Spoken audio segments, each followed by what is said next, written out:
Bueno, el día de hoy tenemos dos presentaciones muy interesantes, como dijo Mari Carmen, una sobre Cojunlich, que nos presentan un grupo de restauradores, y el otro es un análisis semiótico antropológico de una serie de fotografías que nos va a presentar el radiólogo Guillermo, no es radiólogo, el antropólogo Guillermo Rodríguez Plachi. Voy a leer muy brevemente en lo que van poniendo la presentación las síntesis curriculares de Patricia, de Inés y de Gabriel. Hola Patricia, ¿cómo estás? Patricia es licenciada en restauración por la ENCRIM, tiene títulos de estudios avanzados en prehistoria y arqueología de la península ibérica por la Universidad Autónoma de Madrid. Es restauradora perito de la Coordinación de Conservación, donde ha participado y coordinado proyectos de conservación arqueológica de objetos de excavaciones arqueológicas, en proyectos de arqueología subacuática y de conservación de bienes muebles asociados inmuebles, principalmente en el área maya. Desde el 2011 coordina el proyecto de diagnóstico, conservación e investigación de bienes muebles asociados e inmuebles de la costa oriental y sur de Quintana Roo, proyecto que ya nos ha compartido y presentado, y desde el 2020 está dirigiendo este proyecto integral de conservación de los mascarones de la estructura de Cojunlich, Quintana Roo, del que hoy nos van a hablar. Inés del Ángel Mejía Martínez es también restauradora egresada de la ENCRIM, participó en la conservación y restauración de cerámica arqueológica dentro de un proyecto de salvamento arqueológico en Jico, Valle de Chalco, en el Estado de México, y ha trabajado en la dirección de salvamento arqueológico y en diversos proyectos en museos particulares, o sea, en la iniciativa privada, pero desde el 21 labora en la coordinación y ha participado en este proyecto del que hoy nos van a hablar. Entre sus intereses está en la elaboración de planes de gestión de sitios arqueológicos, tema que es prioritario para esta coordinación. Y Víctor Gabriel Severiano Flores es también licenciado en restauración por la ENCRIM, ha participado, tiene experiencia en diversos tipos de bienes, estuvo en el retablo de los Reyes de la Catedral de México, ha tenido trabajo particular en el retablo de Zacatecas de los Marín, y como parte del INA, en donde labora desde el 2007, ha realizado diversos trabajos de rescate arqueológico y artefactos en distintos lugares: Teotihuacán, Culubá, el templo de Quetzalcóatl, el túnel de Tlaloc, la pirámide del Sol, el altar de Mictlantecutli en el Zapotal, Cojunlich, Tula. No enumero todos los proyectos en los que ha estado Gabriel. Y nada más para finalizar, les comento que aprendió el oficio familiar de imaginería y el dorado, estudia en una escuela de tradición japonesa y realiza producción cerámica, esto como modelado y pintura mural, y también estudia epigrafía de manera autodidacta. Muchas gracias, Patricia, Inés y Gabriel. Adelante. Muchísimas gracias, Thalía. Y bueno, también quiero dar las gracias a Mari Carmen y a Ana por habernos invitado a dar esta plática, y a todos por asistir y por su interés. Y bueno, como es muy poco tiempo para toda la información que quisiéramos compartirles, pues bueno, tratamos de sintetizarlo en una presentación muy general que voy a dar yo a nombre de los tres, ¿no? Para ubicarlos, Cojunlich se encuentra en el sur del estado de Quintana Roo, a 70 kilómetros al poniente de la ciudad de Chetumal. Su periodo de ocupación es del preclásico tardío al posclásico tardío, o sea, es un sitio bastante importante de la región. El Templo de los Mascarones, o la estructura A1, es un edificio de estilo Petén.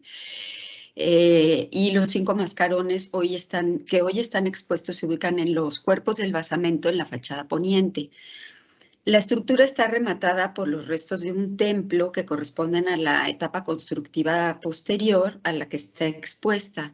El edificio tuvo 2 fases constructivas, la primera, que está datada entre el 200 y 400 después de Cristo, del clásico temprano, es la que actualmente se observa y de la que corresponden los mascarones. Bueno, me voy directo a cómo es que surge este proyecto dentro de la coordinación. Probablemente muchos de ustedes conozcan o hayan oído hablar de los mascarones de Cojunlich, incluso hayan trabajado en algún momento de su formación o ya como profesionales en los mascarones, porque fueron descubiertos en 1968, hace más de 50 años, y tienen una alta significación tanto para académicos como para el público general. Las labores para su conservación iniciaron desde 1969 y han sido objeto de estudio y trabajos desde distintas instancias del INAH y aplicando diferentes acercamientos, estrategias, criterios, materiales, y de los cuales hemos ido aprendiendo y evolucionando también como profesión. En 2018 y 2019, la doctora Sandra Balanzario, responsable del proyecto de mantenimiento emergente de zonas arqueológicas de Cojulichis y Banché, nos solicitó a la coordinación el apoyo en la supervisión de los trabajos de conservación de los mascarones. A mí me tocó ir junto con Gabriela Mora, que en ese momento era subdirectora de Conservación de Patrimonio Arqueológico, y pues lo que vimos es que el deterioro se había intensificado notablemente y el equipo de conservación era muy reducido y tenían que resolver un complejísimo problema en muy poco tiempo. Y pues la verdad es que nosotras mismas tampoco entendimos del todo el deterioro. Lo que hicimos fue ayudar a aportar algunas estrategias de conservación y tratamos de orientar las intervenciones hacia la aplicación de rezanes de sacrificio, porque la problemática de las sales pues parecía evidente para nosotros. El año siguiente los mascarones estaban en peores condiciones. Se solicitó la supervisión nuevamente, pero ya que había comenzado la temporada, entonces perdón, no nos fue posible acudir en ese momento y tuvimos que ir después. Fuimos Cristina Ruiz, que era la subdirectora en ese momento, Teresita López, que había hecho su tesis de Cojuliche en 1999, y yo para ver cómo habían concluido ya los trabajos que se habían guiado por nuestras recomendaciones del año anterior. Nos dimos cuenta que el deterioro estaba completamente dinámico. Algo estaba acelerando este deterioro. Por Teresita comprendimos que este deterioro es súper complejo y porque se involucran muchas variables, desde las intervenciones de conservación aplicadas en los 70s y 80s, las condiciones climáticas y bueno, un montón de cosas, y que las formas de deterioro, ay, perdón, eran muy similares desde hace 20 años, pero se habían extendido como un cáncer a mascarones y áreas de los mascarones que se habían mantenido, ay, perdón, más estables en el pasado. Voy a tomar un poquito. En este momento se decidió que era necesario que la coordinación tomara cartas en el asunto. Esto porque era necesario plantear la conservación desde otra perspectiva para poder comprender lo que estaba sucediendo y plantear una solución que fuera más allá de la conservación emergente cada año, que es súper valiosa, pero no estaba solucionando la problemática. Entonces se planteó un proyecto integral con una primera fase de diagnóstico. De ella, la idea era que se desprendiera una propuesta de intervención intensiva y una propuesta posteriormente de planes de conservación de seguimiento que se heredarían eventualmente a los responsables del centro INAH, pero bajo el apoyo de la coordinación. Este proyecto fue elaborado a finales de 2019 y presentado en enero de 2020. La fase de diagnóstico se propuso con el involucramiento inicial de distintas áreas de la coordinación, como la Subdirección de Conservación de Patrimonio Arqueológico, la Subdirección de Investigación en diferentes áreas, el área de enlace y comunicación de la Dirección de Estudios para la de Educación para la Conservación, y además, por supuesto, el Centro INAH, con el proyecto de mantenimiento antes mencionado y la colaboración estrecha con la arqueóloga, así como el apoyo con distintas áreas como el archivo técnico, la dirección y la administración. Quería aquí detenerme un poco para hablar un poco qué entendimos nosotros como por proyecto integral. Para nosotros era muy importante que en él se intentara reunir, evaluar, complementar o contrastar toda la información posible que pudiera tener una influencia en la comprensión de las dinámicas y procesos de alteración. Era muy importante que tuviéramos la participación y colaboración de distintas disciplinas con este fin común. Aprovechar las distintas áreas y recursos de la coordinación para eficientar tiempos, costos, logísticas, etcétera. Y bueno, muy importante que las decisiones de conservación partieran de una visión integral de toda esta información recabada en distintos aspectos y niveles. Y el trabajo, pues, lo ideal era que se realizara en fases coordinadas y congruentes en sus diferentes vertientes para conseguir resultados más completos e integrales. Entonces, ¿cómo planteamos esta primera fase de diagnóstico? Para nosotros era muy importante comprender qué estaba pasando en los mascarones, a qué se debía que de pronto hay periodos en donde se vuelve a desatar el deterioro, qué pasa con los mascarones 20 años después de que fueron estudiados y si hay una influencia de las condiciones ambientales también más a nivel macro, ¿no? Como por ejemplo, si había una mayor sequía por el cambio climático. Entonces, los componentes de este diagnóstico fueron la documentación, o sea, se propusieron hacer levantamientos 3D de los mascarones y del edificio, fotogrametría, registro fotográfico, registro con luz UV, cámara térmica y obviamente un paquete de registros escritos y gráficos de todas sus propiedades, ¿no? Tanto su estado de conservación, técnicas de manufactura, etcétera. Luego, el siguiente era investigación. En ella hay varias también vertientes, como la documental, de antecedentes, informes, fotografías, estudios, publicaciones, etcétera, pues imagínense, más de 50 años. La investigación analítica que implicaba la caracterización del deterioro a través de profundizar en la caracterización de materiales, de técnicas de manufactura, efectos o productos de deterioro y también la eficiencia de intervenciones de conservación, ya sea las nuestras o anteriores. Y también propusimos una investigación sobre envejecimiento de polímeros, específicamente en sustrato de morteros. Una parte importante es la investigación ambiental, o sea, cómo incide toda esta parte climática, tanto micro como macro en materiales y pues también una mayor relación del impacto de la naturaleza que lo rodea, ¿no? Y también una evaluación de la integración volumétrica, estética, o sea, iconográfica y plástica de los mascarones. Y también, como otros componentes, iniciar con una evaluación de la situación social y la significación para las distintas comunidades y también, muy importante, la difusión y divulgación. Ya se había planteado, en ese momento se plantearon 2 temporadas paralelas. Una era para hacer documentación e investigación y también se planteó hacer una primera temporada de trabajos emergentes de conservación y también para ir haciendo observaciones, documentación, pruebas de tratamientos, etcétera. Pero este proyecto quedó en 2020 dentro del PAT en 2 vertientes distintas, conservación e investigación, pero claro, llegó la pandemia y el dinero no llegó y bueno, ya se quedó como inexistente este proyecto. Pero afortunadamente contamos con algo de material para comenzar las fases de investigación que, bueno, que aprovechamos bastante en la pandemia. A finales del 2020 nos dieron recursos de terceros de una reclamación del seguro, de la cual el director del centro INAH canalizó a la coordinación, esto me pareció muy importante, como área de especialidad. El proyecto se sometió al Consejo de Arqueología y fue aprobado a principios de 2021. La temporada se hizo del 1 de septiembre al 8 de octubre del 2021, o sea, 5 semanas. Ahora les vamos a hablar un poquito sobre la temporada. Los objetivos estaban orientados a la estabilización de los mascarones por el tipo de recurso y también por la urgencia que había, pero tampoco podíamos dejar de aprovechar el momento para hacer la documentación que es indispensable y también algunas fases de investigación que se debía, bueno, aprovechar, ¿no? Esta para nosotros fue la primera temporada de trabajos de conservación, como quisiera recalcar eso, ¿no?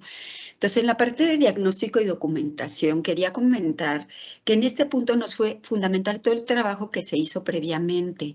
Habíamos leído los informes que había en el archivo de la coordinación y habíamos hecho resúmenes. Elaboramos líneas del tiempo y también tablas de intervenciones anteriores. Además, nos dimos cuenta que en 1996 la coordinación y la ENCRIM plantearon un proyecto muy similar al nuestro que aportó muchísimo, entre otras cosas, 2 investigaciones de tesis. Y aunque después de algunos años ya no hubo mucho seguimiento.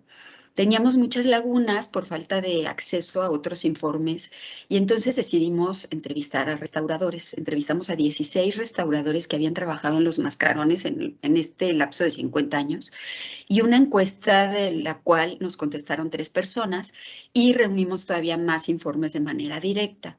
Todo esto nos sirvió para entender mejor la problemática y hacernos más preguntas y llegar con más idea de lo que queríamos ver en el sitio. Diseñamos unas fichas de registro para detectar los efectos de deterioro muy específicos de los mascarones. También hicimos un registro gráfico basado en los dibujos del doctor Daniel Salazar Lama, que nosotros digitalizamos en AutoCAD, y de esta manera tuvimos registros vectorizados y cuantificables. Comenzamos por una observación, o sea, ya en el sitio, tratando de ir de lo general a lo particular, ¿no? Viendo cómo estaba el edificio y también observando el estado de conservación de acuerdo a su ubicación en el edificio, en qué cuerpo del basamento estaban, de qué lado, si el lado derecho o izquierdo de la escalinata, las diferencias también, bueno, más bien el estado y las características de la techumbre y cómo incidía esto en distintas partes de los mascarones y de los diferentes mascarones, y también de zonas diferenciales de conservación dentro de los mismos mascarones. También obviamente vimos los efectos de deterioro ya más en corto, muchos relacionados a cuáles se relacionaban con intervenciones previas y cuáles no, porque había muchos que estaban lejos de rezanes, que estaban en áreas completamente originales, digamos, si había sales, zonas de humedad, cómo estaban los rezanes de sacrificio, presencia de insectos, etcétera, ¿no? Aquí vimos que los mascarones estaban en un estado crítico y que los más afectados este año eran los del lado sur. Las zonas más cercanas a las escalinatas estaban más húmedas por humedad nucleada, pero también por lluvia que les cae. Y en estas zonas había más oquedades y las zonas más proyectadas como los rostros y las zonas más alejadas de la escalinata estaban más secas y había una presencia tremenda de escamas y disgregación por sales, esto tanto en rezanes como en el estuco original. Casi todos los rezanes de temporadas anteriores, por ejemplo, más recientes, estaban disgregados, separados como corcholatas del sustrato, y las escamas de capa pictórica que tienen concreciones y productos de conservación como silicato de etilo y paraloid eran alarmantes. El estuco de modelado presentaba una disgregación importante y los microorganismos se concentraban en zonas de mayor humedad y había muchos insectos que aprovechaban material disgregado para hacer sus nidos. En cuanto a la investigación en este rubro, quiero recalcar que desde los inicios trabajamos con el Laboratorio Códice. Con ellos planteamos la estrategia de investigación. Hemos hecho protocolos de tomas de muestras de análisis in situ, la selección de áreas de control, protocolos de investigación en laboratorio, y todo esto se ha planteado con base en el estudio de los antecedentes y el procesamiento de todo este material.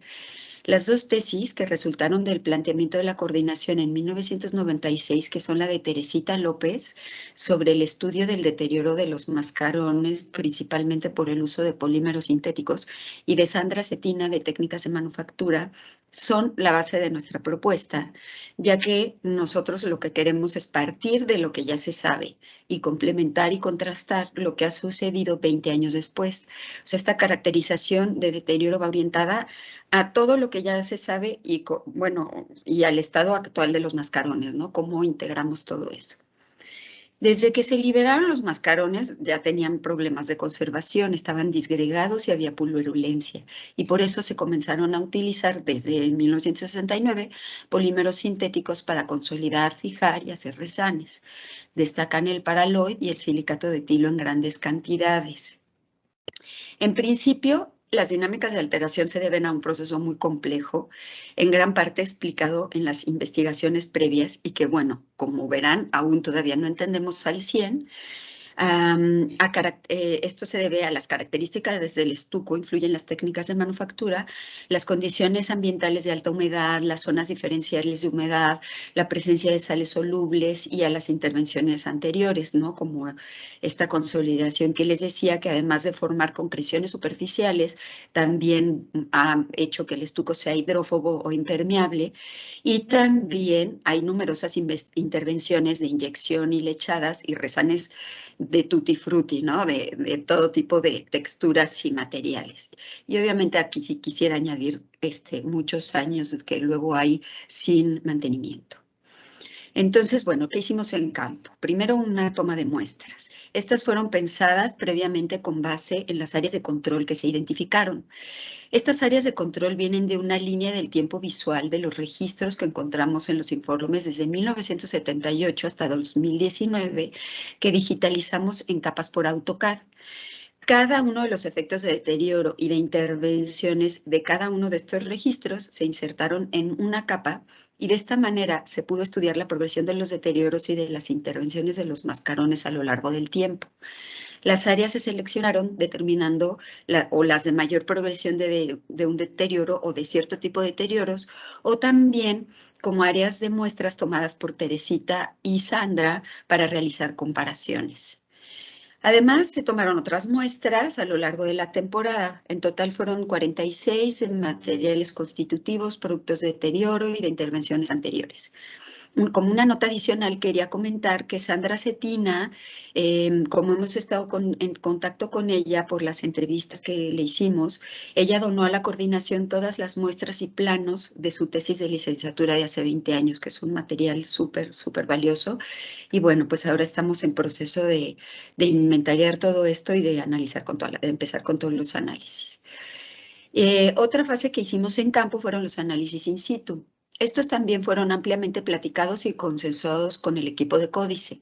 Están pensados de manera específica para este estudio, aunque claro, muchos de ellos se hacen en muchas investigaciones, no es que sean el hilo negro, ¿no? Y están basados en análisis efectuados por Teresita López y en las zonas de control, porque lo que se pretende es que en estas zonas se hagan análisis u otro tipo de pruebas de manera periódica porque son representativos de alguna característica. El protocolo fue realizado por Códice y constó de una batería de análisis que se hicieron de manera consecutiva en una misma zona de análisis. Estos eran la observación y fotografías al microscopio con luz ultravioleta, infrarroja y blanca, pruebas de dureza con la escala de Mohs y de lápices, permeabilidad por medio de absorción de humedad y colorimetría. Se hicieron estas baterías de análisis en 27 zonas de los 5 mascarones. Todavía hace falta analizar detalladamente estos resultados, pero ya los preliminares fueron interesantes porque vimos que hay zonas del estuco original con mayor dureza que otras. Hay una mayor absorción de agua en zonas que Teresita identificó como impermeables y no hay zonas completamente impermeables en el estuco original. En resanes de intervenciones previas también hay diferencias de permeabilidad. Hay algunos, sobre todo los más antiguos, que son muchísimo más impermeables, incluso más que el estuco. En cuanto a las intervenciones de conservación, teníamos la meta de estabilizar todos los mascarones. La estrategia de conservación se tuvo que modificar en campo.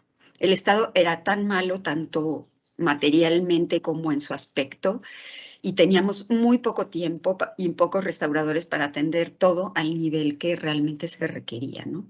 Entonces, por eso decidimos comenzar por los mascarones del lado sur, que eran los que estaban más inestables. Al iniciar los trabajos nos dimos cuenta, además, que estaban mucho peor de lo esperado, porque al ir quitando los resanes de temporadas anteriores que estaban disgregados, llenos de sales y muchas veces despegados ya del original, vimos que el estuco estaba muy, muy disgregado y los bordes tremendamente frágiles. Esto requirió un trabajo muy minucioso para su estabilización. Otra cosa que observamos es que debajo de los resanes había muchas capas de otros resanes, hasta 4, de diferentes texturas y materiales que estaban afectando a los mascarones en su comportamiento frente a las sales, la humedad, el trabajo mecánico, etc. Otra afectación que consideramos importante fue la parte estética, iconográfica y plástica de los mascarones.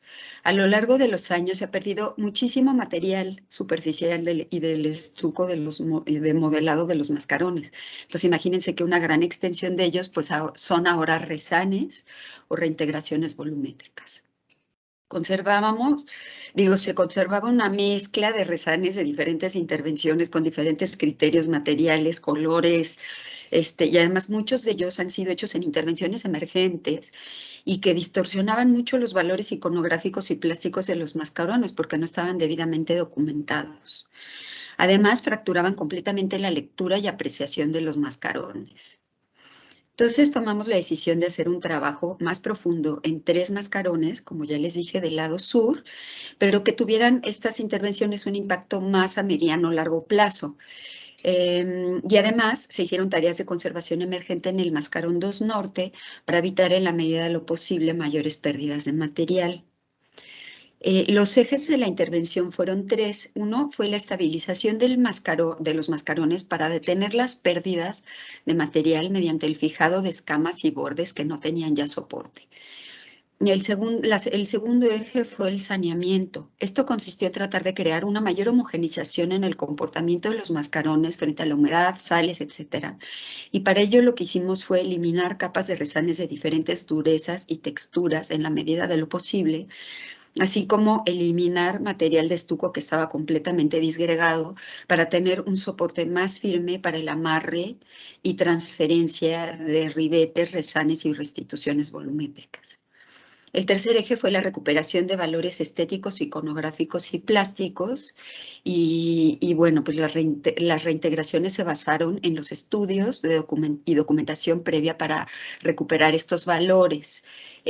Fueron muy útiles los estudios de iconografía de los mascarones que se hicieron dentro del proyecto y una línea del tiempo visual que eran fotografías desde su descubrimiento hasta el 2019 que nos permitieron rescatar muchas de las formas que ya estaban muy distorsionadas.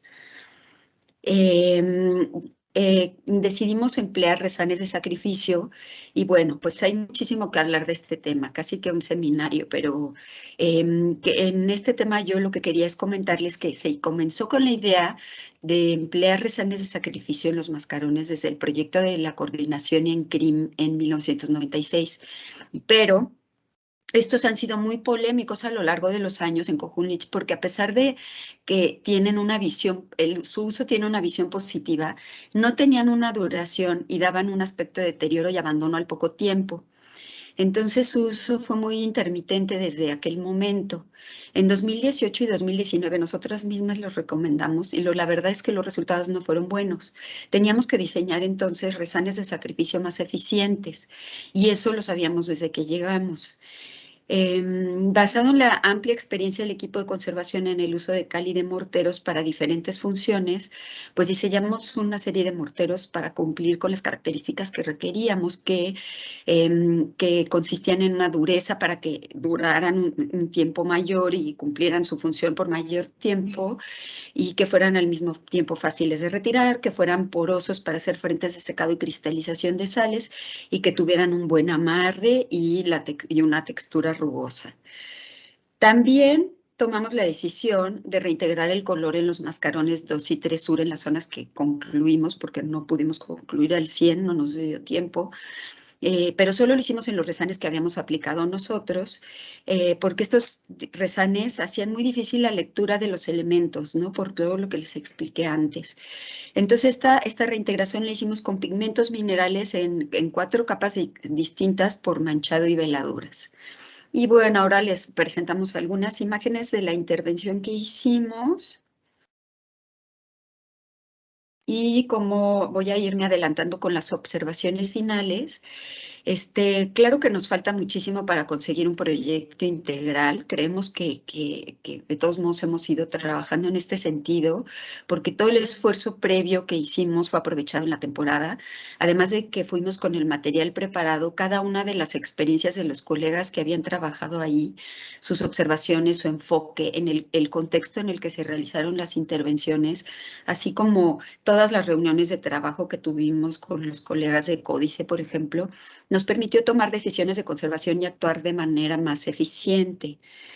Y bueno, pensamos que la estrategia de realizar este cambio más sustancial en unos mascarones, aunque no fueran todos, fue importante porque llegamos como más profundo en su conservación, pero además mejoramos muchísimo su aspecto, del cual hay mucha expectativa, dada su significación en el sur de Quintana Roo. Y finalmente, este impacto pues espera que favorezca la continuidad también de estos trabajos. Es muy importante que no se quede aquí este trabajo, es muy importante hacer la evaluación de las intervenciones que hicimos y de cómo va comportándose los mascarones, porque definitivamente no hemos resuelto la problemática.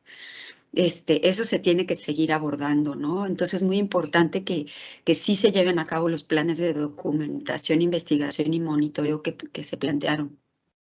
Y también creemos que es muy importante tener un mayor acercamiento con el área de arqueología y trabajar con ellos de manera integral e interdisciplinaria, porque pues obviamente hay muchas cuestiones del edificio, de la cubierta, del entorno, que se tienen que abordar y que tenemos que trabajar en conjunto, ¿no? Y también, bueno, pues tuvimos o sea, yo fui un mes y medio después, todo estaba súper bien.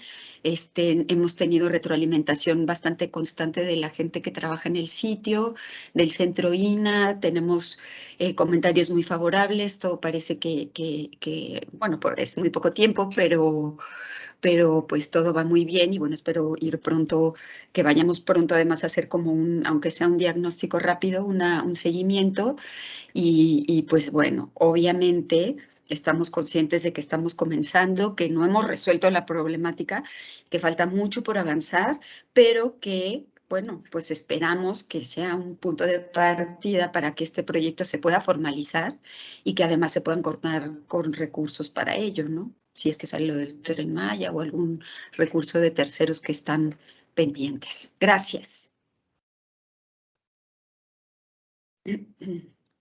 Muchas gracias, Patricia. Le doy la palabra a Carmen.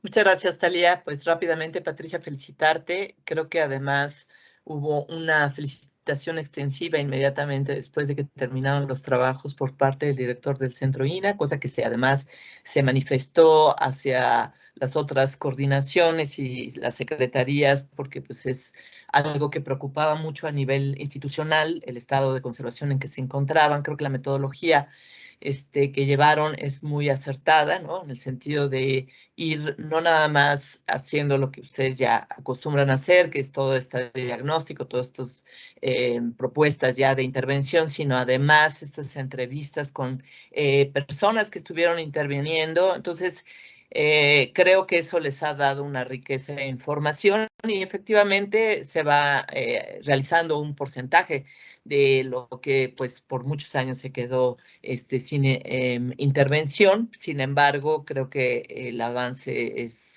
ya muy significativo, igual que la evaluación que se haga de lo que hicieron en este año para saber si es un buen camino el que ya se está tomando. Felicidades otra vez, felicidades a ti y a tu equipo y bueno, dejo que los demás participen.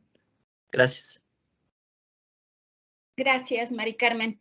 Muchas en lo que van haciendo o alguien levanta su mano o ponen alguna pregunta, yo nada más quisiera subrayar algunos elementos que vi allí en la presentación, Patricia. Felicidades a ti, a Inés y a Gabriel, y bueno, a todos, porque siempre es un equipo enorme, ¿no? El que termina y nos lo expusiste.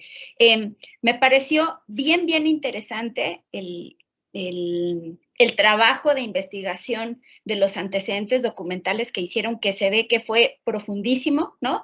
Y que implicó, o sea, el trabajo de revisión documental, fotográfica, o sea, se echaron un súper clavado, ¿no? Allí en los acervos. Y una parte que me parece muy interesante de integrar fueron estas entrevistas, ¿no? Que hicieron a los restauradores, en donde me parece que se pueden rescatar otro tipo de información que no queda en los expedientes. Entonces, esa parte me llamó la atención y me parece positiva. Bueno, el trabajo allí de vinculación con el laboratorio Códice, pues es fundamental, ¿no? Para entender las dinámicas de deterioro que se ve que son súper complejas, ¿no? Y una parte que también allí subrayo, porque y la vinculo con la importancia de la documentación y de estos sistemas donde estamos tratando de recabar la información, esta revisión también de los antecedentes de diagnósticos, ¿no? Lo que vieron con el trabajo en escuela, la importancia, o sea, todo lo que les permitió entender, analizar este trabajo de Teresita, creo que es importantísimo, ¿no? Y en ese sentido, pues, reconocer también el trabajo que hacen los restauradores, no solamente del trabajo en campo, sino lo que implica después en gabinete, todo eso, trabajarlo, procesarlo y entregarlo al archivo, y en este caso, pues ahora tendrá que ser también al 5. Y yo te quisiera nada más preguntar, porque me llamó mucho la atención cómo al ir quitando estas capas, los rezanes, se encuentra no solamente el rezane, sino allí ya hay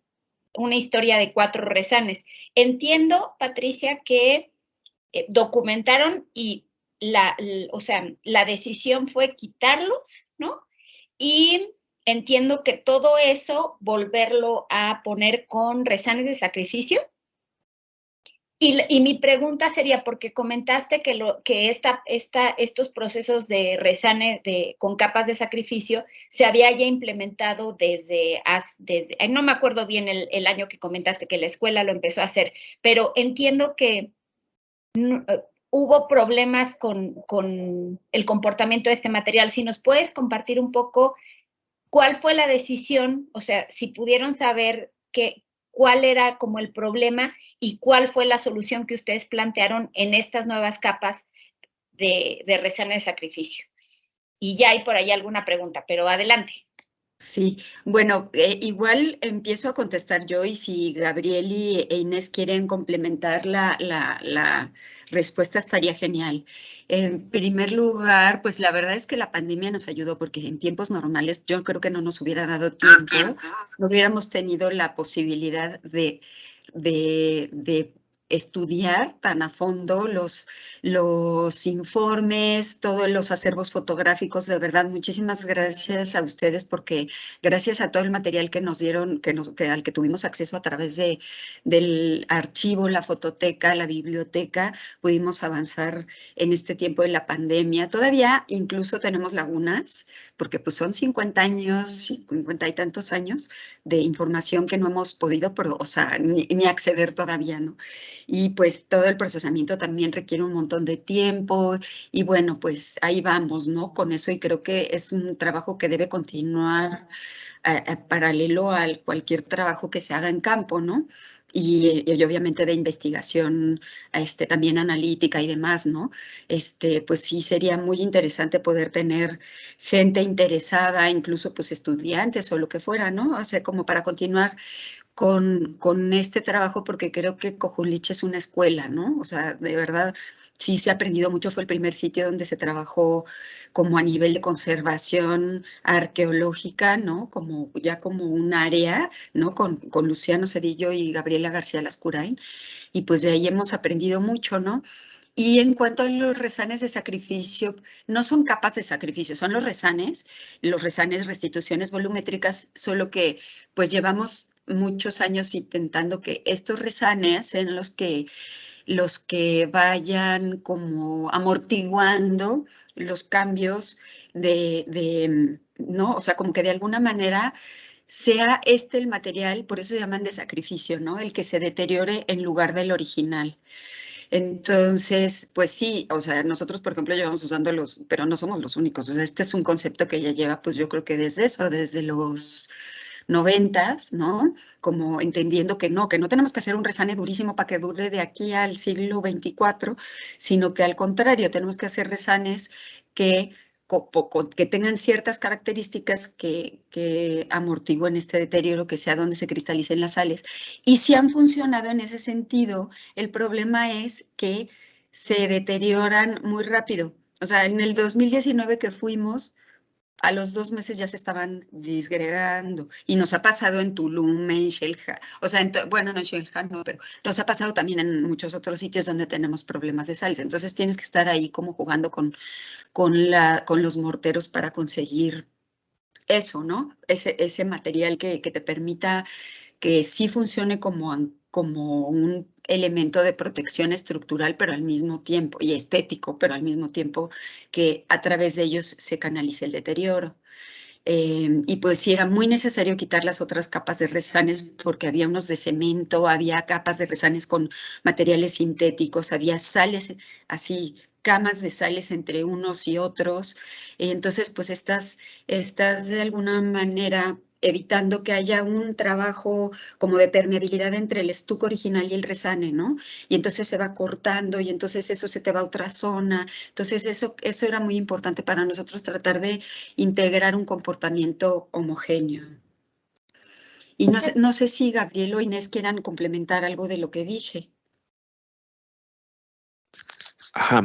De manera como muy técnica, los resanes de sacrificio debemos de entender, sí, como indica Patricia, tienen un tiempo de vida y un tiempo en el cual caducan. A estas capas de sacrificio o bueno, resanes que encontramos previos, que están uno sobre otro, al estar caducos ya no forman el sistema que deseamos con los morteros de sacrificio. Es decir, que se haya una fluidez de todos los componentes salinos, principalmente entre el material original y el resane que estamos colocando, siendo que estos resanes ya caducos generan una barrera. Y incluso al estarlos retirando, notamos que estos mismos resanes antiguos tenían capas de sales y comportamientos diferenciales entre ellos. Entonces, pues, para pronto estaban estorbando. Es por ello que necesitamos eliminarlos por completo. Muchas gracias, Gabriel. Pues en el chat hay felicitaciones al equipo de parte de Mercedes, de José Luis Acevedo, de Sabrina, de Aide, Alejandra Burillón, y voy a hacer una pregunta que está aquí y después le daría la palabra a Renata, que levantó su mano. Alguien que es invitado, no sé quién sea, les pregunta, ¿este tipo de esculturas pueden ser considerados como megalitos?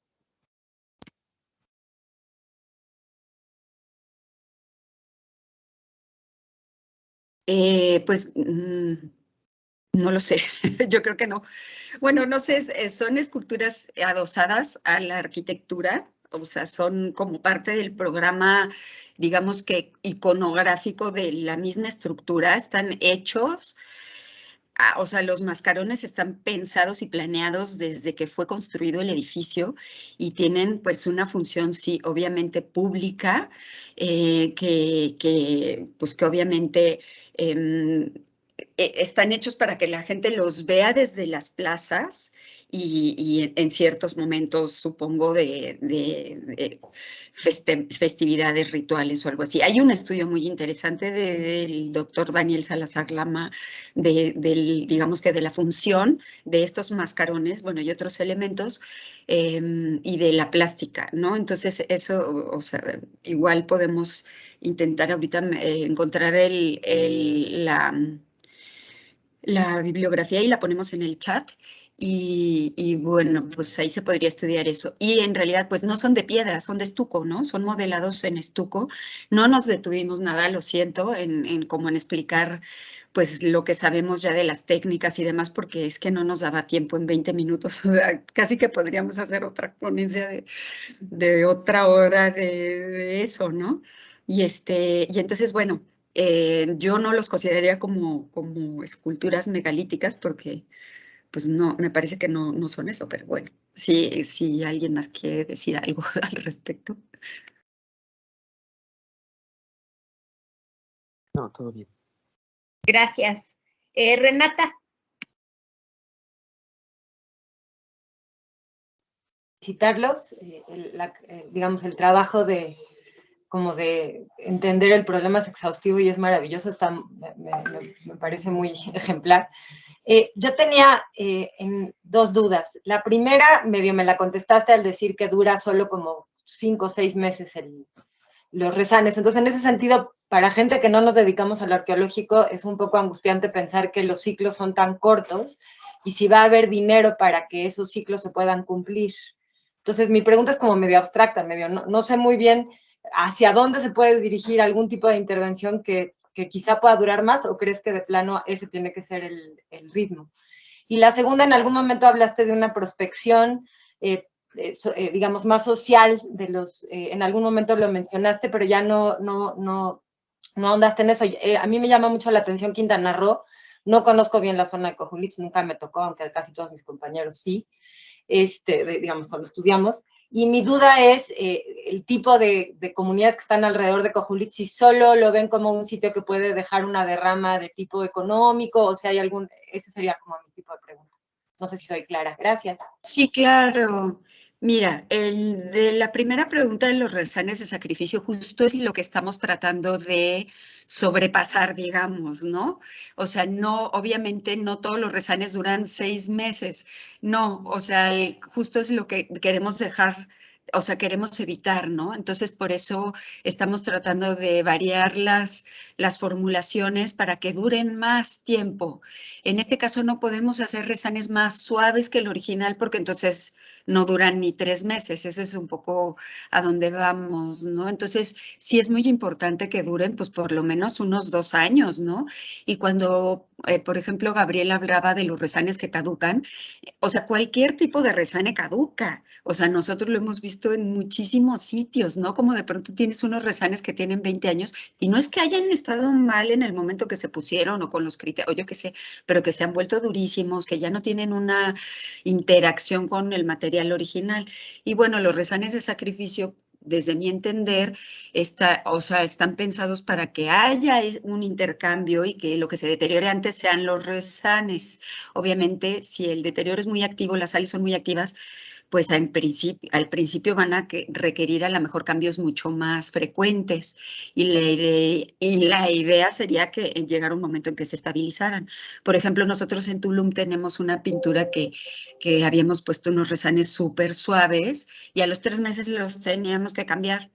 Entonces no era nada práctico, ¿no? Y tuvimos que cambiar las fórmulas y, por ejemplo, en el Templo de las Pinturas nos duran 4 años.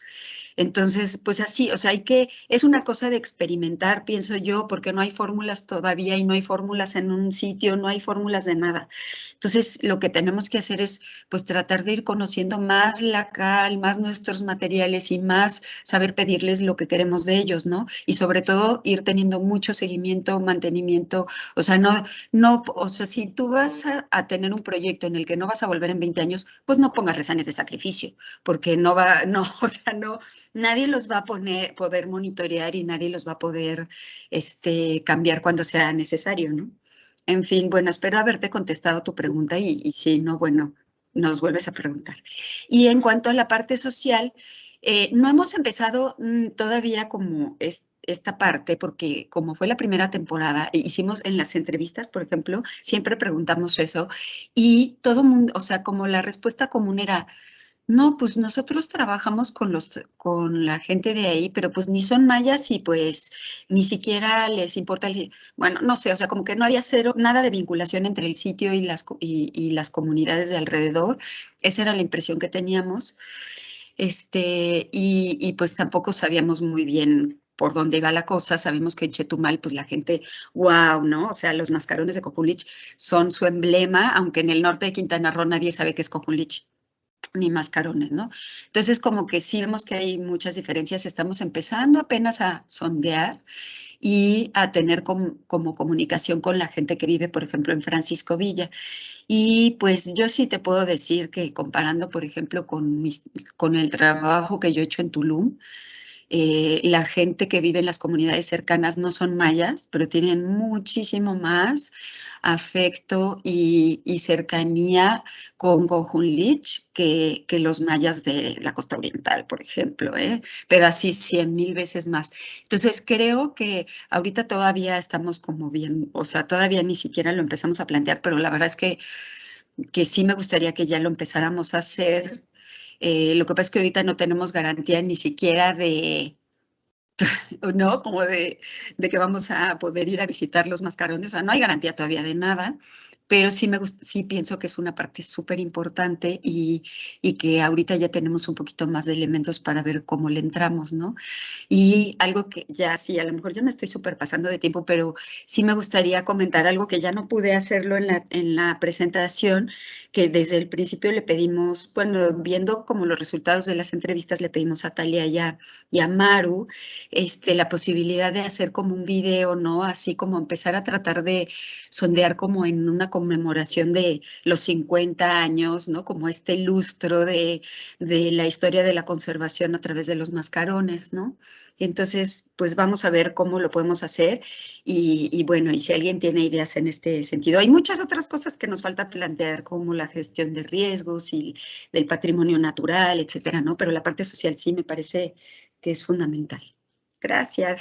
Gracias, Patricia. Hay felicitaciones de Valeria, de Gabriela Mora y para cerrar con su parte, sí quisiera plantear una pregunta, además de felicitarlos, está Mónica López Portillo, les pregunta que en cuanto a la reintegración de color, ¿se ha contemplado alguna cédula que explique al público qué es intervención actual?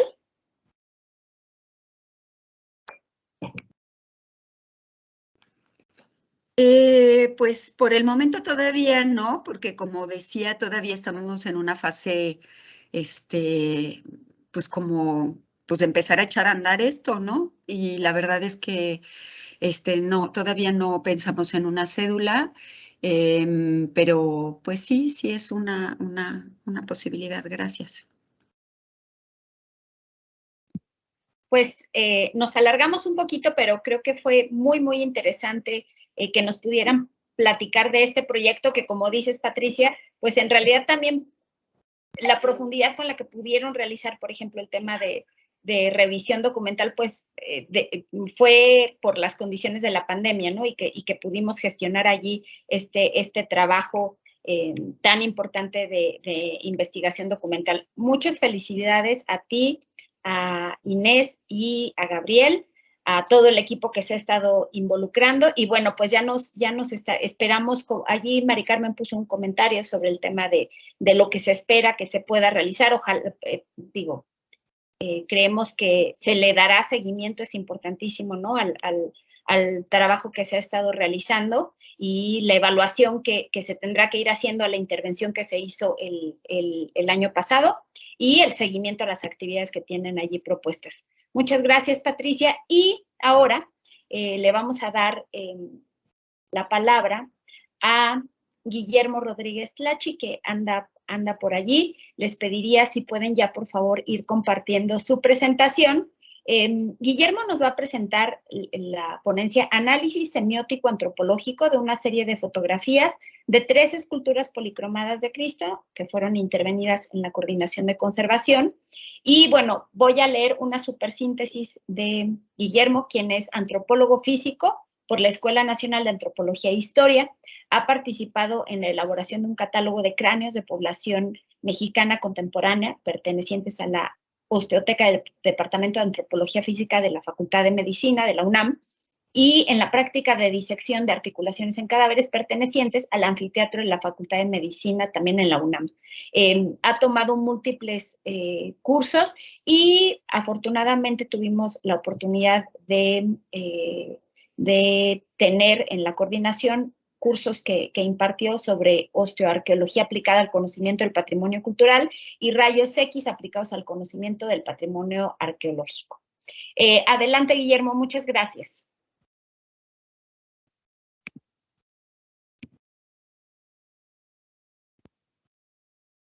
Tu micrófono, Guillermo. Perdón, ahí está, muchas gracias. Ahí estás, perfecto. Sí, se llama mi presentación Análisis Semiótico Antropológico de una serie de fotografías de 3 esculturas policromadas de Cristo intervenidas en las NSPC.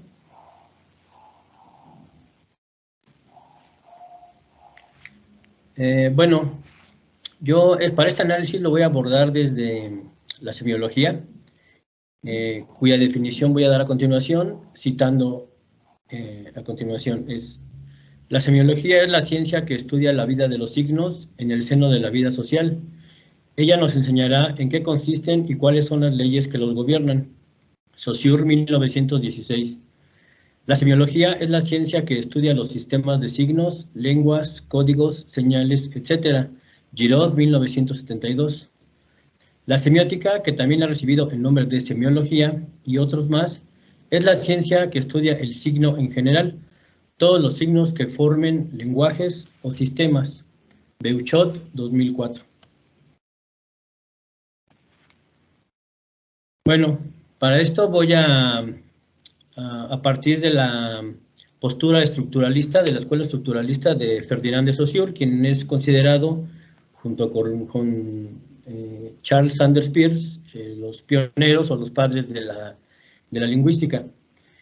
Entonces, voy a citar la definición de Saussure de lo que es el signo lingüístico. Lo que el signo lingüístico une no es una cosa y un nombre, sino un concepto y una imagen acústica. La imagen acústica no es el sentido, es el sonido material, o sea, puramente física, sino su huella psíquica. Es la representación que de él nos da el testimonio de nuestros sentidos, esa imagen sensorial. Y si llegamos en dado momento a llamarla material, es solamente en ese sentido y por oposición al otro término de la asociación, el concepto generalmente más abstracto. Dentro de esa misma definición del signo lingüístico, Ferdinand de Saussure utiliza este esquema para mostrarnos cómo está estructurado el signo. Y vuelvo a citar: el signo lingüístico es, pues, una entidad psíquica de dos caras, que puede representarse por la siguiente figura.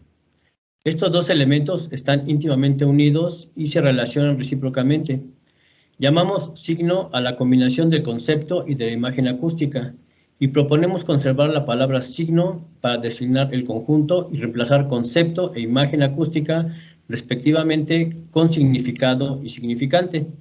Estos dos últimos términos tienen la ventaja de señalar la oposición que los separa, sea entre ellos dos o sea entre el total de que conforman.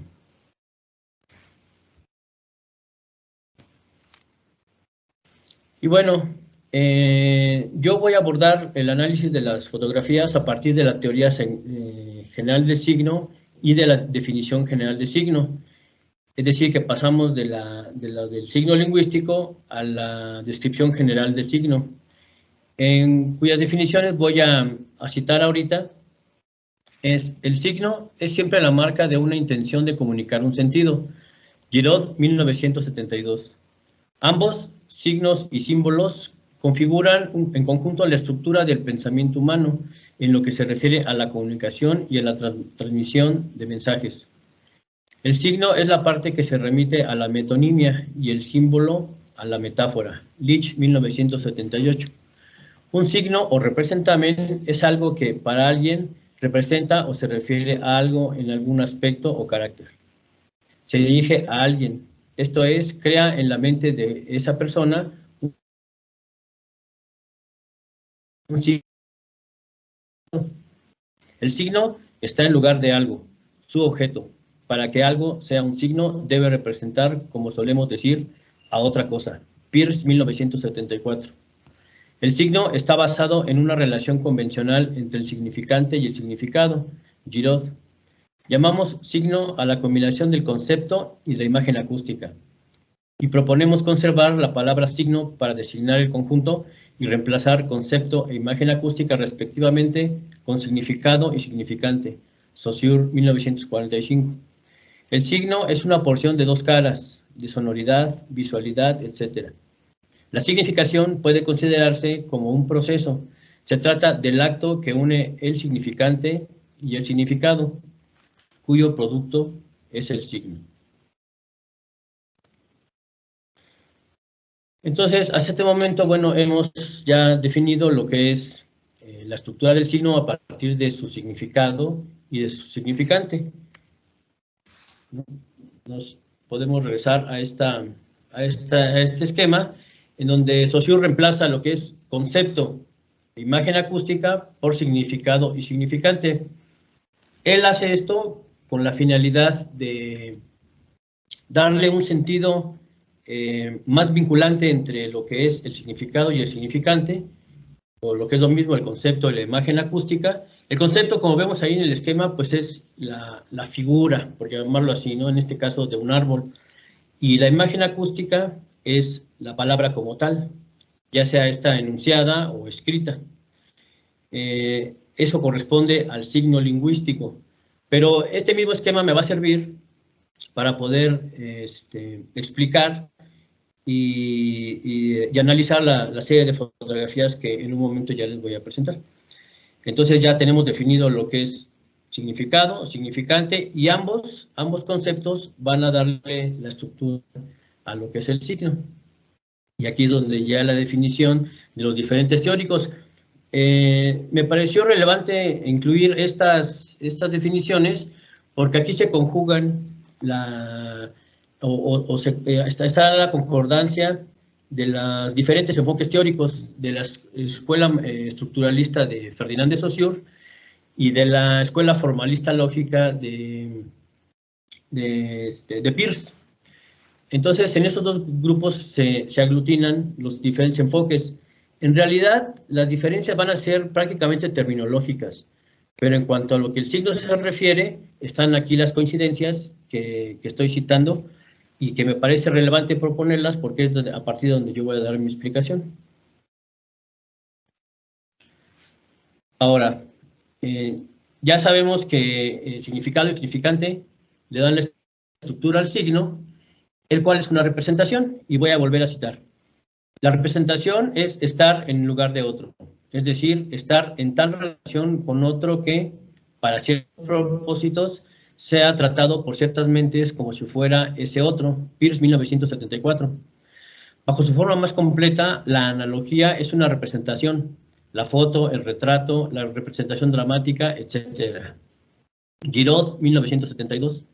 Por consiguiente, proponemos que se defina como signo todo lo que a partir de una convención aceptada previamente pueda entenderse como alguna cosa que se encuentra en lugar de otra. Humberto Eco, 1976. Entonces, bueno, voy a pasar ya a lo que es propiamente las imágenes. Y bueno, aquí mi interés sobre este análisis surge a partir de esta fotografía.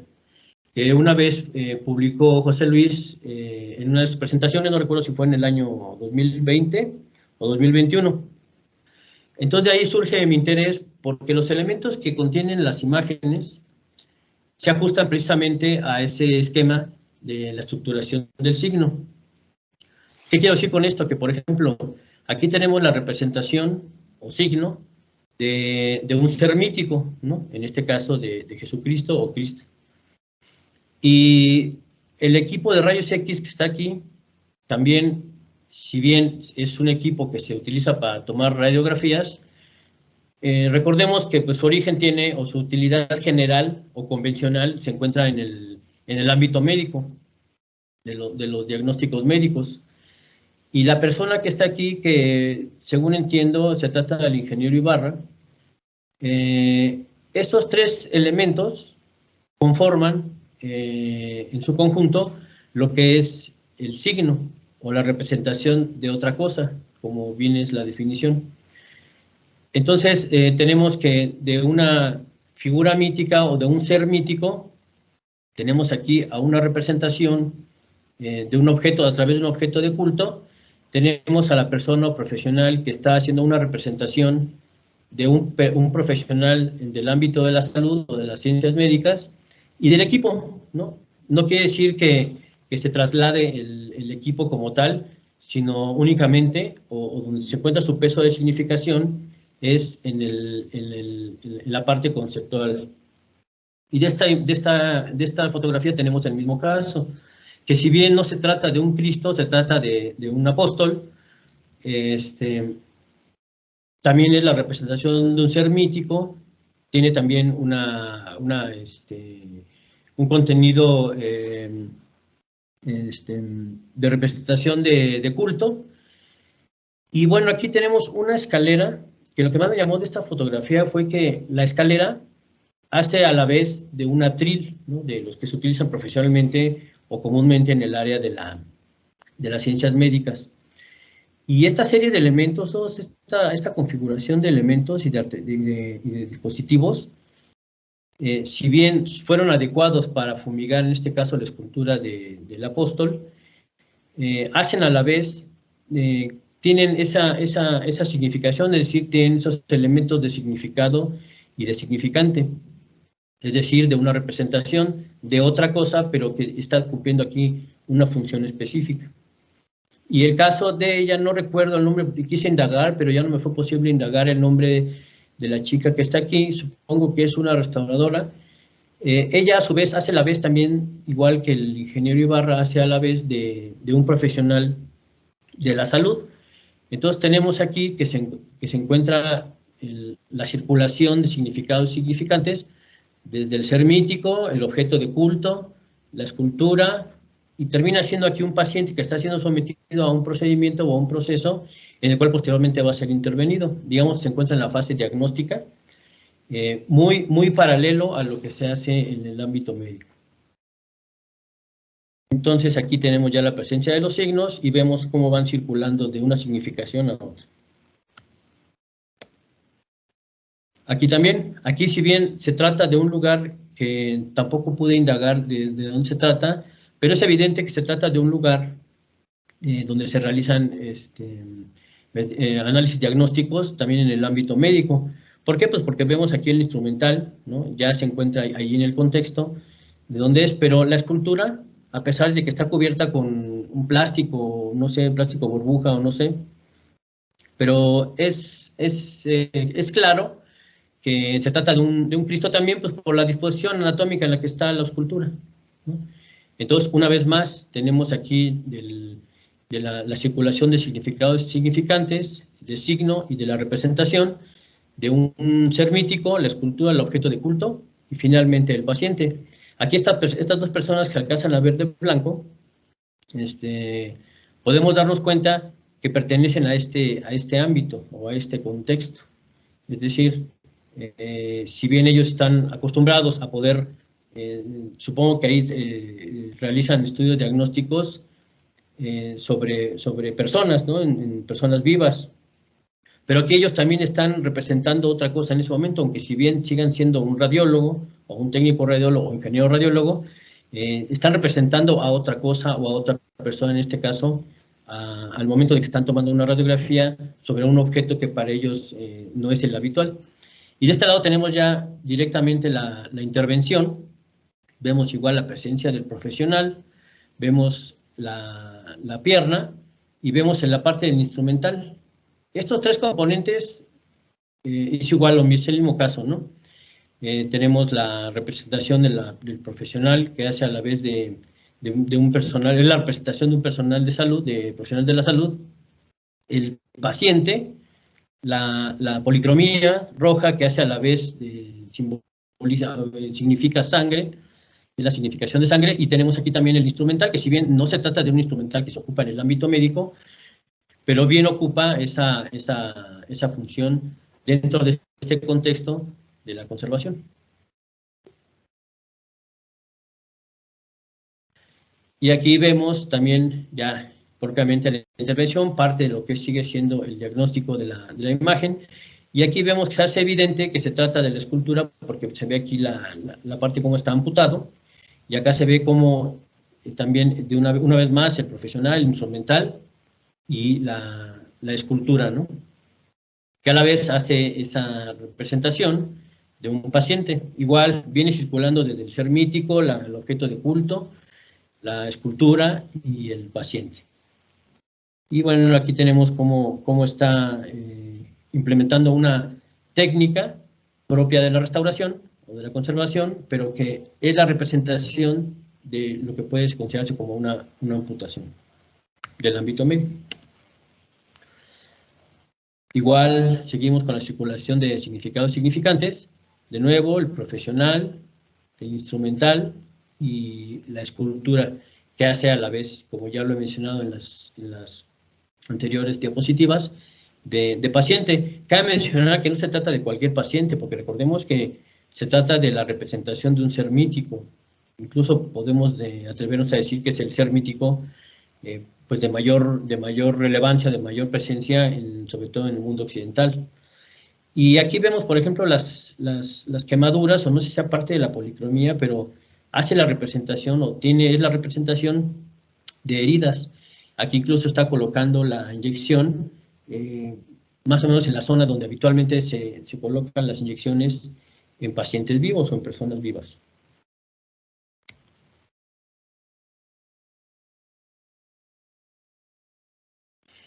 Esta imagen en particular me impactó mucho porque igual, o sea, sabemos que, por ejemplo, lo que más me impactó a mí fue aquí el rostro de dolor, que si bien en un momento, del momento de la creación de la escultura fue realizado esa expresión de dolor para representar el dolor de Jesucristo en la cruz, al ser abstraído, al ser sacado de su contexto o del templo de donde está originalmente la escultura o el objeto de culto, aquí se encuentra ya en otro contexto muy diferente al habitual de donde pertenece la escultura.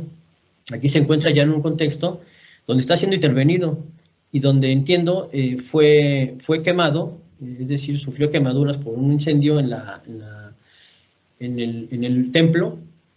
Entonces aquí ya adquiere la escultura, el objeto de culto, adquiere ya una cualidad ya no de objeto de culto, por lo menos a partir de las imágenes, sino ya del contexto hablando de la intervención, la restauración, que a la vez volvemos a lo mismo, está el instrumental médico, el profesional y el paciente, ¿no? Que es la representación de un paciente que está siendo atendido en algún hospital o algún centro de salud, ¿no? Y, por ejemplo, me llamó mucho la atención, cautín, que incluso actualmente ya existen cauterizadores que se utilizan en el ámbito quirúrgico. Entonces, todas estas características son igualmente signos y siguen circulando, o sea, desde de la representación del ser mítico, la escultura, el objeto de culto, y finalmente llega a este contexto donde ya adquiere la cualidad de un paciente. De nuevo, sigue la circulación de significados significantes. Aquí vemos la toma de una muestra muy semejante, muy paralela a lo que se hace en el ámbito de la muestra de la toma de una muestra patológica en este caso. Y las incisiones aquí repito, o sea, no es que esté haciendo una incisión como tal, sino que por la imagen, lo que proyecta esa imagen es el conjunto de significados significantes que hacen del signo y hacen una representación. Entonces, incluso aquí, instrumental, que si bien no es un escalpelo o un bisturí convencional o profesional que se usa en el ámbito quirúrgico, sí que hace de esa, o sea, sí cumple esa función, es decir, está en la representación o está en el lugar de esa otra cosa que es, en este caso, el bisturí, ¿no? El instrumental, de nuevo la sangre, las incisiones y igual, ¿no? El rictus de dolor. Aquí, bueno, tenemos iguales imágenes en donde podemos ver, en esta también me llama mucho la atención porque se asemeja a lo que en el ámbito quirúrgico o médico se hace cuando una persona sufre quemaduras y se le hacen posteriormente injertos de piel. Entonces aquí igual es un tratamiento, es un procedimiento habitual del ámbito de la conservación, pero que cobra esa significación a partir de lo que proyecta la imagen, es decir, el momento en que fueron captadas esas imágenes, yo supongo que en momentos muy concretos y específicos, que ya cuando uno analiza el conjunto de elementos, da esa significación, nos proporciona esa opción de interpretación, pero no una interpretación vaga o arbitraria, ¿no? Sino que los elementos que tienen aquí, por lo menos a mí me proporcionaron los elementos suficientes para poder, desde la teoría general del signo, poder dar esta explicación o este análisis. Y acá también vemos la toma de muestras. Esta es de una fotografía que aparece en una publicación de CR, me parece que es en el número 20 del año 2020, donde la finalidad o el objetivo de este trabajo era tomar muestras para analizarlas y poder identificar si esas muestras en dado momento podían representar un riesgo de salud para la restauradora o restaurador. Entonces, igual, aquí se trata de la unidad de patología médica, si mal no recuerdo el nombre, en Guadalajara, y la persona que está haciendo esta toma de muestras, él sí es un profesional de la salud, del ámbito de la microbiología. Y evidentemente el lugar donde se encuentra la escultura no es un taller de conservación o laboratorio de conservación, pero sí se trata de un lugar específico donde se tratan otro tipo de pacientes, no tal cual a un objeto de culto. Entonces aquí en este momento esta persona está representando, si bien a una persona que está acostumbrada o sea habitualmente a hacer estudios en personas vivas, aquí está él tomando una significación nueva a partir de lo que está haciendo o al objeto al que se está realizando la toma de muestras. Entonces, igual sigue la circulación de significados, significantes, signos y de representación. Y bueno, ya casi para acabar, aquí es donde la cosa se empieza a poner un poco, digamos, funesta, por llamarlo de alguna forma. ¿Por qué? Porque si los casos anteriores habíamos visto que se trataba de fases diagnósticas y de intervención ya de la obra, en este caso de un paciente, aquí lo que podemos ver es, en primer plano, pues bueno, tenemos igual a la escultura, el objeto de culto, pero que al estar fuera de su contexto habitual o de su contexto religioso, aquí adquiere otra dimensión, aquí adquiere la dimensión pues de paciente, ¿no? Pero algo que me llamó la atención de esta imagen fue que los elementos que la conforman, que la rodean, a esta imagen que está en primer plano, es, bueno, lo que se encuentra en la mesa, que es el instrumental que ya se encuentra listo para ser utilizado en el paciente. Aquí vemos la preparación y la charola médica, ¿no? Hace esas charolas médicas como las que se tienen en el ámbito forense, cuando se va a realizar una práctica de necropsia. Aquí son muy similares los elementos que están presentes en la fotografía. Digamos que aquí incluso hay un escalpelo que pues se presume pueda ser utilizado para comenzar la disección en este caso ya de un cuerpo sin vida. Y en segundo plano podemos ver otra escultura, o sea, acá identificarlo, ¿no? Y los brazos, la cabeza, el tórax y las piernas, se encuentra ya tapado. Igual, para quien no haya tenido la oportunidad de estar en un anfiteatro, pues así es, ¿no? Es muy parecido el contexto, evidentemente con sus particularidades y cuestiones específicas, pero lo que vemos aquí, o por lo menos lo que yo pude abordar desde la teoría del signo, es estos elementos que le dan un contexto a esta escultura, ya no de un paciente que va a ser intervenido para cuestiones de salvarle la vida o de curarlo o alguna intervención quirúrgica, sino que aquí más bien, de acuerdo a mi interpretación, y aquí ya empiezo a acercarme entre la frontera entre el signo y el símbolo. Es decir, aquí yo empiezo con lo que podría considerarse, podría ser un análisis hermenéutico, si bien incipiente, pero a fin de cuentas hermenéutico, de un análisis de un texto, porque la fotografía pues es un texto, ¿no? Sabemos que un texto no necesariamente tiene que ser algo escrito, sino que los elementos que lo conforman nos pueden dar esa opción de poder hacer una interpretación. Entonces, de acuerdo a la teoría del signo, me permitió a mí hacer esta interpretación de una persona ya del ámbito forense.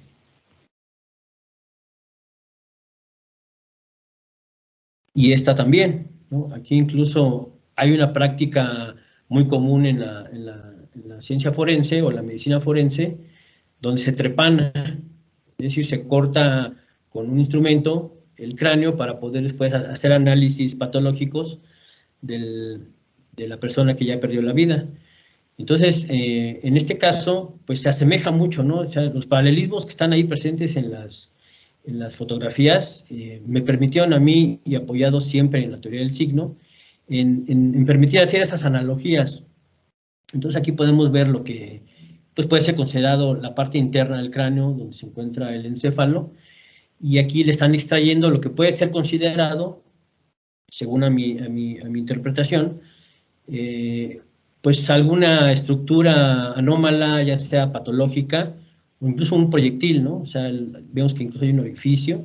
Y bueno, en el ámbito de la conservación sabemos que era una práctica común, donde se dejaban a veces ahí pergaminos o elementos, o conocidos también como cápsula del tiempo, que después pudieran ser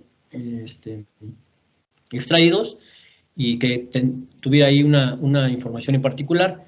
Pero vamos a lo mismo, estamos hablando de una circulación de significados y significantes, de paralelismos y de análogos. Entonces aquí, de nuevo, el instrumental, la mano del profesional, al fondo se ve policromía, que es la representación de la sangre, y aquí la muestra ya sea de la toma o de incluso, lo que digo, puede ser un proyectil, ¿no?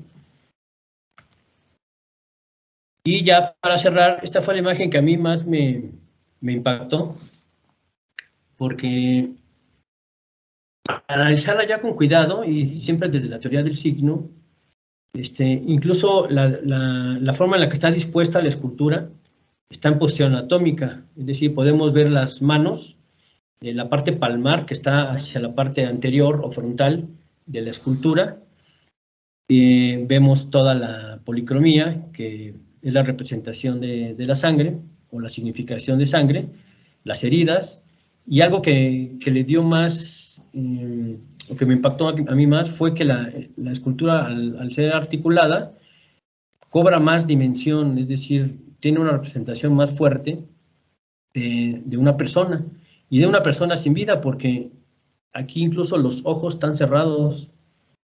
Entonces, la deposición en la que se encuentra, las manchas de la policromía que hace la representación de sangre, y sobre todo la posición anatómica en la que se encuentra la escultura, me transportó directamente a ese ámbito de la medicina forense. Bueno, incluso vi el reloj que está aquí, que es tomado a veces para dar la hora de la muerte del individuo. Entonces, toda esta serie de elementos, los gabinetes, la indumentaria aquí, pero sobre todo la disposición en la que está el cadáver, la escultura, pues proporciona los elementos suficientes, por lo menos a mí me proporcionan los elementos suficientes para poder hacer una interpretación de este tipo. Entonces, digo, esa fue la imagen que a mí más me causó impacto, ¿no? Y bueno, pues con esto ya estaría yo finalizando mi presentación. Dejo aquí la bibliografía, las referencias bibliográficas que consulté y los agradecimientos a los fotógrafos de donde obtuve todas las imágenes, que son José Luis Morales, Ricardo Castro. Una solamente venía con esas iniciales, BLM, no sé quién sería, y Julio César Martínez Broniman. Y se me olvidó mencionar en la presentación a la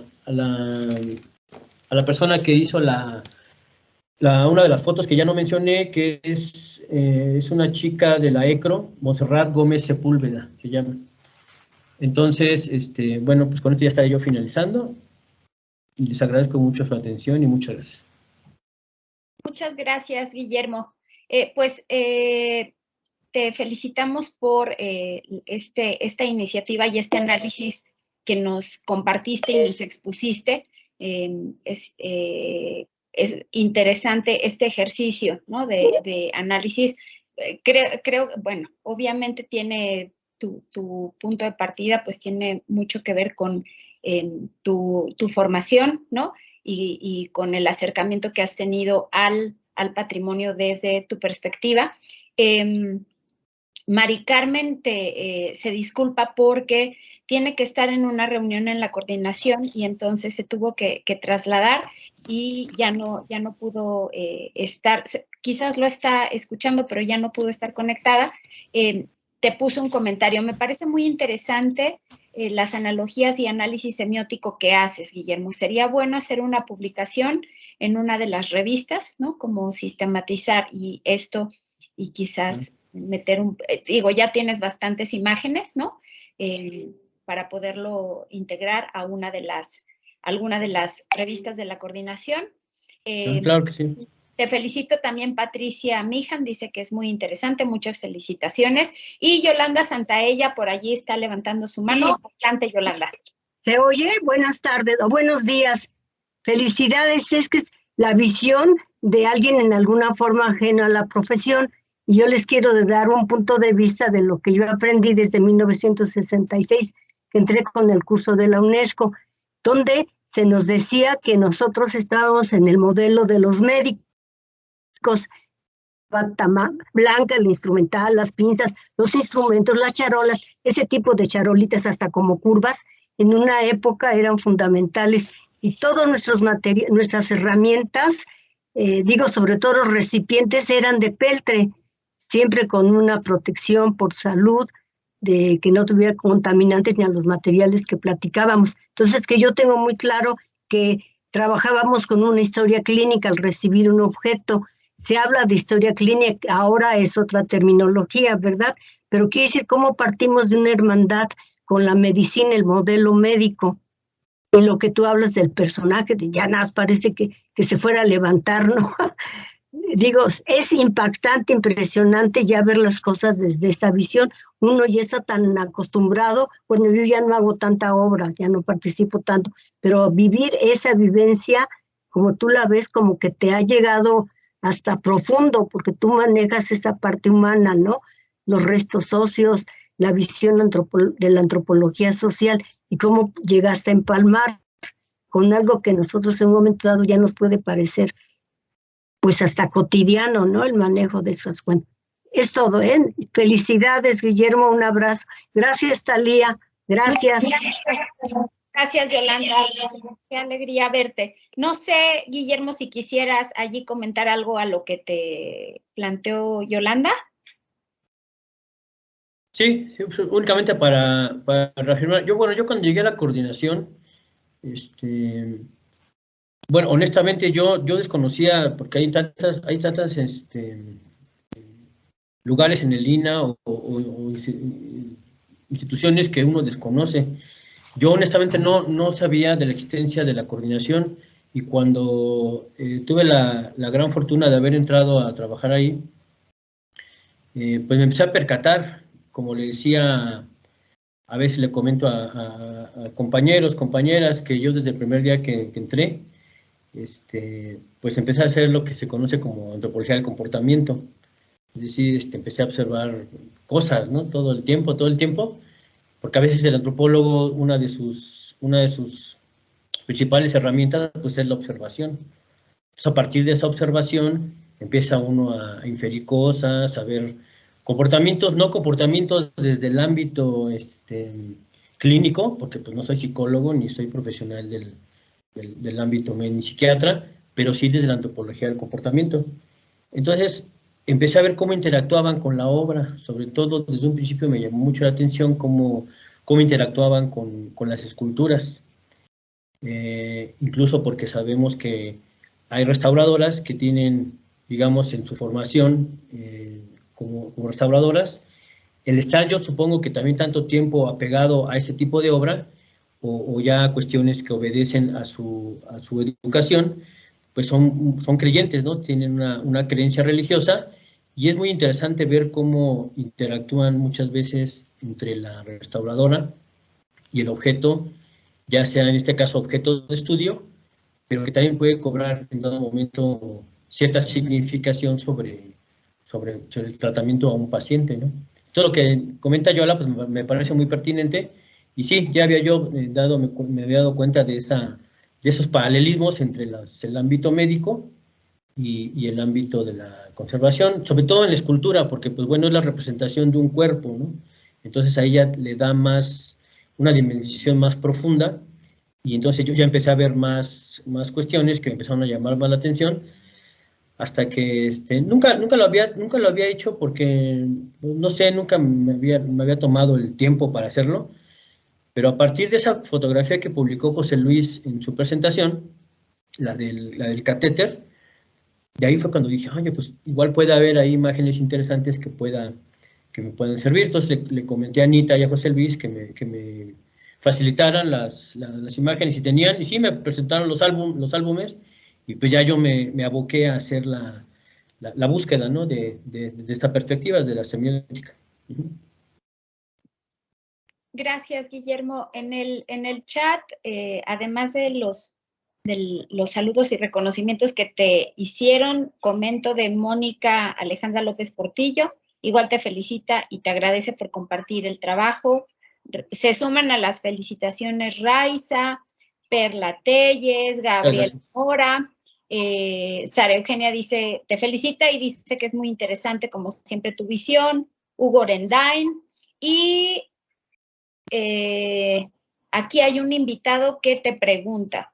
Mi pregunta sería, que si el significado de los objetos podría entenderse de alguna manera tan ambiguo, en el sentido que si el objeto sale de su contexto original, el significado es totalmente diferente, ya que se ajusta a una reinterpretación particular.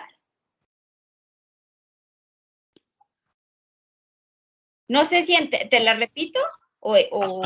Sí, a ver si otra vez, porque ya no entendí lo de ambiguo, pero no, si me la repites, por favor. Si el significado de los objetos podría entenderse de alguna manera tan ambigua, en el sentido que si el objeto sale de su contexto original, el significado es totalmente diferente, ya que se ajusta a una reinterpretación particular. Bueno, por lo que, bueno, lo que entendí de la pregunta es que me está preguntando que si o sea, el objeto al dejar su contexto original, que es el templo, o una capilla o parroquia, como le queramos llamar, no sé si lo que la persona está preguntando es que si al ser resignificado es ambiguo, porque para mí no lo sería, porque sabemos que ambiguo es un contrario, o algo muy opuesto, algo que se contradice o que se contrapone. Pero aquí por eso yo lo que traté de explicar es que esa circulación de significados, es decir, no se pierde, sino que van circulando. O sea, el hecho de que la escultura esté siendo tratada como un objeto de estudio por parte de un restaurador, en ningún momento pierde las anteriores significaciones, las sigue conservando, porque sigue siendo un objeto de culto, sigue siendo una representación corporal, sigue siendo la representación de un ser mítico. Entonces lo único que hace es ir circulando esos significados. Es algo muy abstracto, porque digamos es la misma pieza, pero los significados siguen circulando desde su concepción original hasta la terminal, en este caso, cuando está la escultura ya, la que yo interpreté como cuando ya perdió la vida. Entonces, únicamente no veo yo la ambigüedad, yo lo que vería es una circulación de significados o de representaciones, pero que sigue permaneciendo, la sigue manteniendo en su materialidad y en su significación, la sigue preservando. Gracias, Guillermo. Y Gabriel Severiano, además de felicitarte, te hace una pregunta puntual. Si este trabajo lo has llevado a representaciones del Niño Dios. No, de hecho es la primera vez que me atrevo a hacer un trabajo con esas características, y sería interesante en general todas las esculturas que sean una representación de objetos de culto. Me ha estado llamando la atención últimamente, y no lo he hecho, pero pues en una de esas podría comenzar a realizarlo, a llevarlo a cabo. Perfecto. Pues te agradecemos muchísimo, Guillermo, por tu presentación, y bueno, a todos los que aguantaron hasta ahorita, muchas gracias por la paciencia y por estar aquí con nosotros, y les recordamos que está abierta la convocatoria para apuntarse para las siguientes sesiones, para que nos compartan los trabajos, actividades, proyectos que han realizado o que tienen proyectado realizar en este año. Y pues desearles que tengan un buen cierre de jornada de trabajo y un bonito fin de semana.